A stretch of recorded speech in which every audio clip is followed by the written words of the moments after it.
Já 7,5.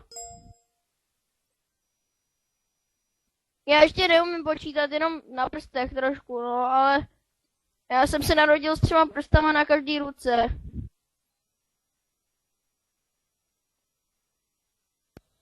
To jsem rád.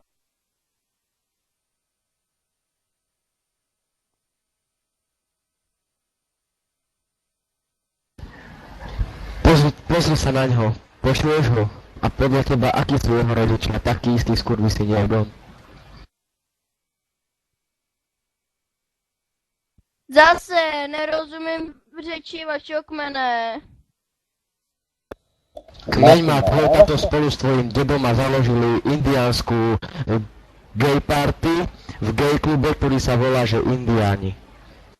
No takže ty jsi takový indiánský šamán, nepletuli se? Tvoj táta.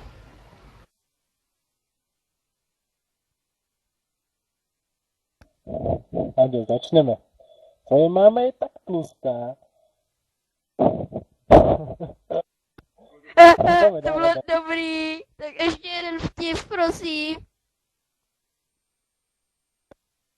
Jo.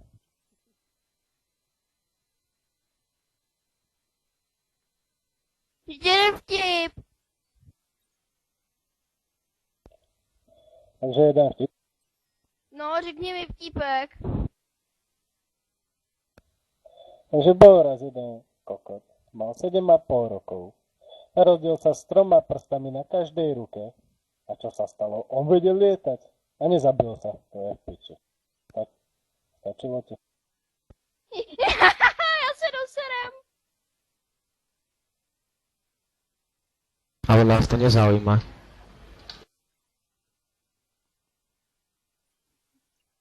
Já chci lulat. Vydržte chviličku. Čo chce? Koko, dlho by chce. Už jsem zpátky. Bylo to rychlé velice. Vôbec si nám nechybal tvoj zrad. Já mám srací kýbel.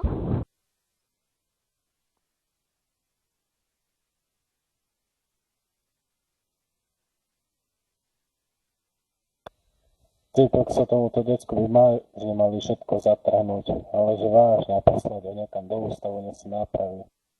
Tomu Neprskej do toho mikrofonu, neslyším nic.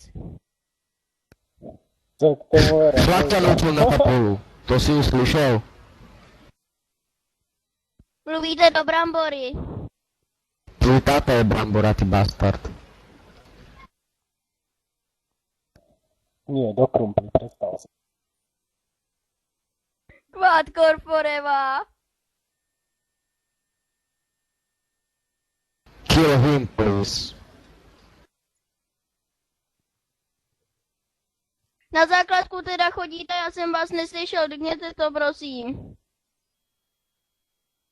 Už ho ignorujme, on sa potom zabije. Áno, ty si vysokošlák, my ťa chápeme. Chodíte spolu do třídy? Chodil som s tvojou mamou do triedy a panu nenaučila šuplať. No ona to umí, no, ona to umí. Ti poviem, že dobre fajčí. Ona to umí, ona učí každýho přeci. Si tam doma, alebo čo? Lebo keby si mal doma rodičov, určite takéto pičoviny nerozprávaš. Keby ťa počuli, hneď ti vypnú počítač, ty bílbanec. Podľa mňa ho ignorujú, jak my. Já jsem sám doma, no, protože rodiče odjeli zase někam, tak já můžu to využít a volat si s vámi, no, povídat si takhle krásně s vámi můžu. Tomáš, už fakt ignorujme. Nerozumím.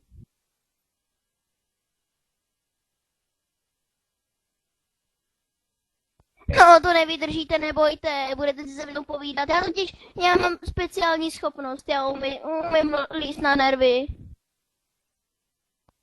Že jo? Já vám řeknu teda pohádku, jo? Takže šel rytník. User left your channel.